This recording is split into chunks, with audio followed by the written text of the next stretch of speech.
Hi guys and welcome back to my YouTube channel. This is the second part of my IwaOi series. I hope you enjoy the video.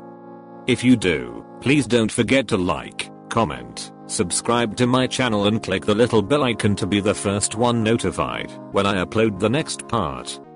Now on to the video. Why can't I sleep?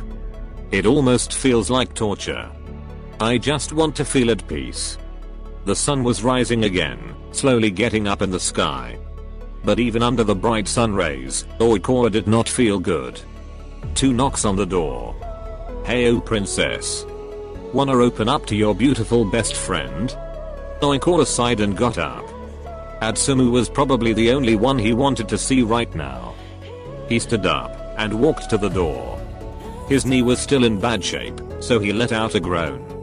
IwaOi. You okay in there, Korra? I'm fine. Coming. Jim a second. IwaOi grabbed the doorknob and unlocked it. Atsumu was smiling brightly, but it faded as soon as he saw IwaOi's state. Your face. Your knee. Oh my Asahi, what have you done? IwaOi half laughed without any joy. You go put your pretty little non-existent ass on the couch, and you let me take care of you. Now. He didn't want to answer, but painfully walked back to the couch, letting himself fall onto it. Atsumu practically ran to the kitchen and took some ice in a towel. He then rushed to the bathroom to get some medicine, bandages, and ointment. He came back with his arms full and asked IwaOi to sit up. He pulled the small table closer to him and gently tucked a pillow under his injured leg. Please, try not to move too much, okay? IwaOi didn't answer. He just looked at what Atsumu was doing. He pressed the ice on the bruised knee and gave his friend the medicine so that the pain would go away or at least be less present. Once this was done, he took the ointment. It was in a little box, but he knew it was super effective. The scent is really strong. It's not a bad smell though, it's kind of minty. The sensation will be a mix of hot and cold. The effects are almost instantaneous, so endure it, even if it stings a bit. Okay, Korra? MH. Okay. Atsumu applied the ointment with caution. He spread the paste very carefully, stopping every time he sensed IwaOi flinch. His hands were clenched, and his face was turned to the ceiling, eyes shut tight. Small tears formed at the corners of his eyes. Atsumu knew it was painful. He could see it. And it broke his heart to see his best friend like that. After a couple of minutes, Atsumu stopped coating his friend's knee with the ointment and bandaged it up. There. You should already feel better. IwaOi nodded silently. Okay, that's enough. I endured your silence until now, princess, but I can't take it anymore. What the hell is going on? IwaOi flinched. I'm useless. That's it. Atsumu sent daggers to his friend. He was mad. If you weren't injured, I would have slapped you by now, but since I'm a cool guy, I'm willing to listen. So speak up. What makes you think you're useless? Iwa-chan, he said, IwaOi broke into tears again, and put his head in his hands. We had a practice yesterday, and I missed a lot of my tosses, and he yelled at me, and what do?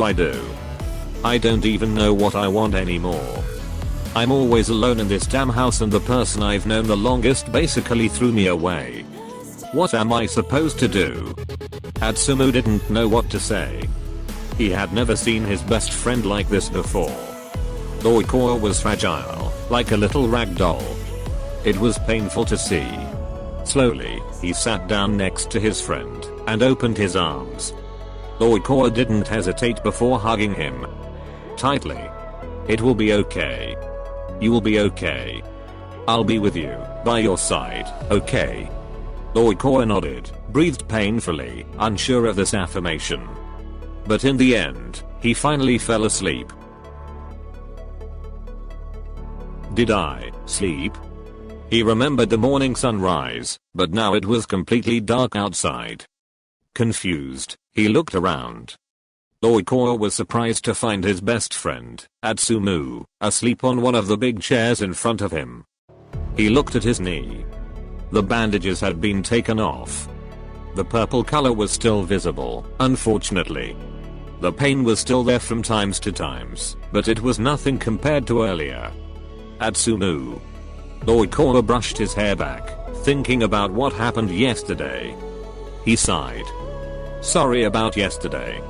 It was stupid of me. I shouldn't have done that. Damn right. Oikora was startled. He thought his friend was sleeping. IUHN. Good morning. Or should I say good night? It's Saturday, 11 PM. You slept the whole day. How was your sleep? I think I slept well. I hadn't slept for a while, so I'm feeling a bit better, thanks to you. Atsumu smiled. The things I do for my bestie. He said that while jumping up, fists on his waist. Atsumu felt more energized after seeing his best friend in a better shape. Now, I will cook something, and will act as your therapist after dinner. Does that sound like a good plan to you? Oikora smiled gratefully. Yeah. Okay. Perfect. Stay there, my little lady. I will make something tasty. You can't cook, Atsumu. TSK. Lies. Please, don't set my kitchen on fire. Whatever. Atsumu laughed. He didn't cook anything too complicated. Actually, he did not cook at all. He only took 2 instant ramens from the fridge. They both ate in silence, enjoying their food. So, let's start. I won't ask about yesterday yet. Tell me what happened before that. You said you hadn't slept in a while. When did it start? Oikora took some time to think. A year ago. But it wasn't as strong back then. It was only occasional. It was mostly stress because of exams. Okay, and then I realized how lonely I was. Even if you come here often, and Iwa-chan is coming to my doorstep every morning, I'm always alone here. What do you mean? Oikora didn't know how to put his thoughts into words. Tell me, Atsumu, what is your biggest fear? The blonde setter was set aback, but took the time to think. I don't know, to be honest. I think that losing my brother might be it. Oikora nodded. For me, it's silence. Silence? Yes. Silence. What? What do you mean? Oikora looked out of the window. It was dark, so he could not see anything, but he didn't care. He stared into the distance. My parents are always away. There are barely any sounds here in this cursed house. My own family doesn't even care about me. They left me alone. This is why I hate silence. It reminds me every day that whatever I do, in the end, I will always be alone. Atsumu looked at his friend in disbelief. Was he really thinking that way? Was he really feeling this bad? Kora. Listen to me. Atsumu put both of his hands on his friend's cheeks. You are not alone. Oikora looked down with tears in his eyes, but Atsumu lifted his head up slowly, so he would look at him again. I'm here. Iwa is here. Karasuno and your team too, dear Asaki. Even Ushijima. Please don't talk about Farmer Boy. Atsumu laughed. Anyway, I think you get it. I know Suga is always here for everyone. He cheers on literally every volleyball player in Japan, so don't hesitate if you want to talk to him. Kenma is a good listener too, Asahi too. See? You're not alone. You have tons of friends by your side. The only thing you need to do. He got up. Smiling, he took a step back. Take a step back. Look at it from a different angle. And you will see that you are surrounded by angels ready to help you reach the top. Oikora looked down again, thinking. Was he right? Oikora couldn't even tell. Everything was going crazy in his head. Rain started pouring outside, and tears rolled down his cheeks at the same time. They were not sad tears like before. He was relieved, giving up some of his tension that was stuck inside his body. The two boys suddenly jumped. They heard 3 knocks at the door. Thank you guys for watching.